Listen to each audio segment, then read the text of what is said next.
உங்களுக்கு காலில் காயப்பட்டிருக்குல்ல, ஸோ மித்ரா ஃபைலை படிச்சு முடிக்கிற வரைக்கும் நீங்க அங்க உட்காருங்க.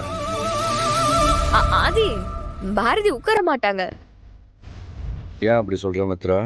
நீங்க எப்போ பாரதி கிட்ட உங்களை ஆதின்னு கூப்பிட வேண்டாம் சார்னு கூப்பிட சொன்னீங்களோ அப்பவே பாரதி ஒரு ஸ்டாஃபா பாஸுக்கு மரியாதை கொடுக்கணும்னு நினைக்கிறாங்க. பாரதிக்கு பாஸ் முன்னாடி உட்கார கூடாதுங்கிற மரியாதை அவங்களுக்கு தெரியாதா என்ன?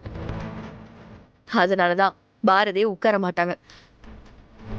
என்ன பாரதி, நான் சொல்றது கரெக்ட் தானே? பாரதி, இப்போ அதை பற்றிலாம் நீங்கள் எதுவும் யோசிக்காதீங்க. காலில் காயம் பட்டிருக்கு, நிற்கிறதுக்கு ரொம்ப கஷ்டப்படுறீங்க. டாக்டர் உங்களை ரெஸ்ட் எடுக்க சொன்னதுக்கு அப்புறமும் மித்ரா உங்களுக்கு வேலை இருக்குன்னு சொன்னதுனால தான் இப்போ நீங்கள் ஆஃபீஸ் வந்திருக்கீங்க. ஸோ தயவு செஞ்சு ப்ளீஸ் உட்கார்.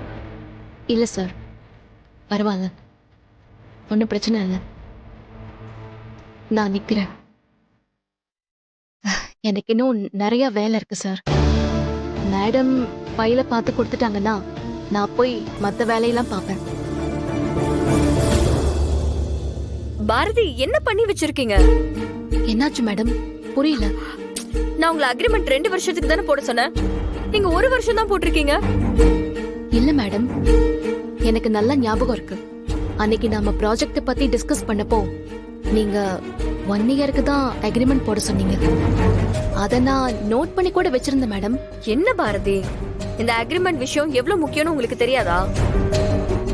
எத்தனை வருஷம் போட சொன்னேன்னு எனக்கு ஞாபகம் இருக்காதுன்னு நினைக்கிறீங்களா? தப்பு நீங்க பண்ணிட்டு நான் தான் அப்படி பண்ணேன்னு ஏதோ சொல்ற மாதிரி இருக்கு. அது மட்டும் இல்ல, இங்க பாருங்க, கான்ட்ராக்டர் பேரு கனகவேலு, ஆனா நீங்க கனகராஜ்னு போட்டிருக்கீங்க. என்ன பாரதி இதெல்லாம்? இவ்வளவு முக்கியமான ஃபைல் உங்களை நம்பி தானே நான் இவ்வளவு பெரிய பொறுப்பு கொடுத்திருக்கேன். நீங்க இவ்வளவு அசால்ட்டா இருக்கீங்க. இல்ல மேடம், நீங்க கான்ட்ராக்டர் பேரு கனகராஜன் தான் சொன்னீங்க. என்ன பாரதி, பண்றதெல்லாம் பண்ணிட்டு அது நான் தான் பண்ணேன்னு சொல்லிட்டா நீங்க பண்ற தப்பெல்லாம் சரியாயிடுமா? முதல்ல போய் இதெல்லாம் சரி பண்ணி கரெக்ஷன் பண்ணி எடுத்துட்டு வாங்க. இருக்கிற சிச்சுவேஷன் தெரியாம நீங்களும் இப்படி பொறுப்பு இல்லாம நடந்துக்கிட்டா எப்படி? சாரி மேடம், கொடுங்க, நான் போய் சரி பண்ணி கொண்டு வரேன். இருங்க இருங்க, ஃபர்ஸ்ட் 2 பேஜ்ல இவ்ளோ மிஸ்டேக்ஸ் இருக்கு, மொத்த டாக்குமெண்ட்ஸ்லயும் இன்னும் எவ்வளவு மிஸ்டேக்ஸ் இருக்குன்னு நான் பொறுமையா பார்த்து சொல்றேன். டைம் இல்ல எனக்கு, எல்லாத்தையும் சீக்கிரமா ஃபுல்லா சரி பண்ணி எடுத்துட்டு வாங்க. சரி மேடம்.